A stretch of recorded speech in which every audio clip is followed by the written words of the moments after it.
जय हिंद दोस्तों। Top teaching परिवार की तरफ से आप सभी छात्रों को दिवाली की ढेर सारी शुभकामनाएं। मेरा यही कामना है कि आपके साथ साथ आपका परिवार भी स्वस्थ और मस्त रहे, आपके घर में माता लक्ष्मी का वास हो। बहुत सारे छात्र घर पे आकर के दिवाली मना रहे हैं और बहुत से छात्र हैं जो कहीं ना कहीं वहीं अपने रूम में ही रह गए हैं। तो जो लोग आए हैं उनके लिए भी और जो लोग वहीं पे रह करके स्टडी कर रहे हैं उनके लिए भी इस त्यौहार से कहीं ना कुछ हम लोग को सीखना चाहिए। यह त्यौहार कहीं ना कहीं हम लोग को मोटिवेट करता है। जैसे आप भी जानते हैं कि कहीं ना कहीं आप घर सफाई होता है, आखिर घर सफाई क्यों होता है? हम लोग का भी इस तरह सफाई होता है। जिसका सक्सेस नहीं मिल रहा है तो कहीं ना कहीं सफाई करने की ज़रूरत है।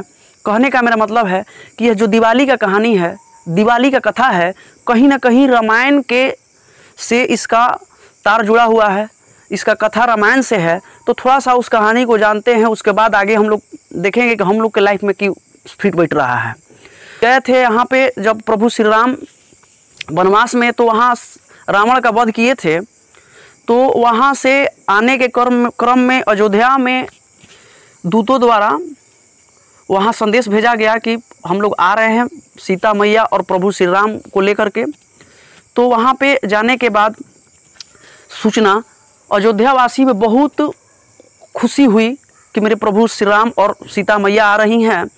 तो उन्हीं के उपलक्ष्य में आने के वजह से उन लोग को इतना खुशी था कि बोला गया कि 14 वर्षों से हम लोग के यहाँ दुखों का करकट पड़ा हुआ है, पहाड़ पड़ा था दुखों का, सब कचरा पड़ा हुआ है। इसीलिए सर सफाई करते हैं और सर सफाई करके जब माता सीता मैया आती हैं और प्रभु श्री राम आते हैं तो उनको माता जो सीता मैया आती हैं तो लक्ष्मी के स्वरूप में घर में वास कराया जाता है।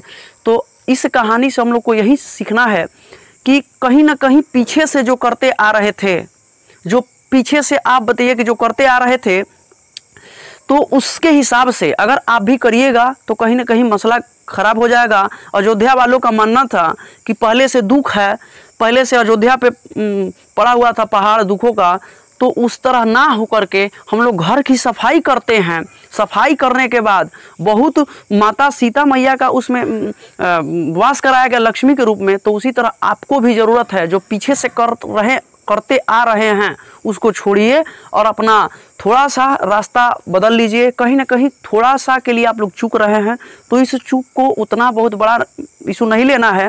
आप पहले से जो करते आ रहे हैं उसको थोड़ा सा डाइवर्ट करके अपना स्टडी मटेरियल बदलिए, नहीं तो थोड़ा सा और टाइम दीजिए ताकि अपना कचरा को अपने अंदर से कचरा को साफ़ कीजिए, मन से कचरा को साफ़ कीजिए और अपने स्टडी मटेरियल से साफ़ कीजिए ताकि अपडेटेड होइए।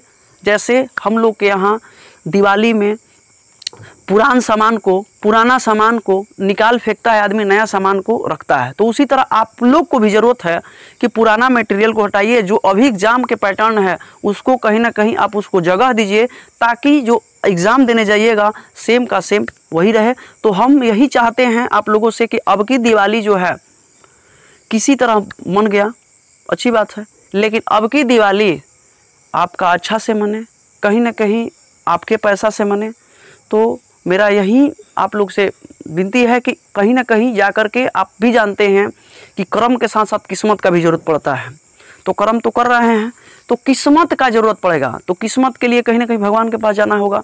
तो कहीं ना कहीं अगर थक गए हैं तो आज माता लक्ष्मी का कहिए कि हे माँ सरस्वती के साथ साथ लक्ष्मी का भी वास होना ज़रूरी है हर किसी के लाइफ में। अगर सरस्वती के साथ साथ लक्ष्मी नहीं रहेगी तो कोई महत्व नहीं है आपका।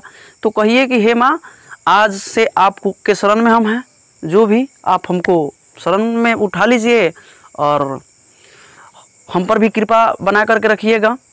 तो बस आप लोग से यही उम्मीद है कि आप सब दिवाली से कुछ ना कुछ सीख करके अपने जीवन में उसको उपयोग करें। और मिलते हैं नेक्स्ट वीडियो में।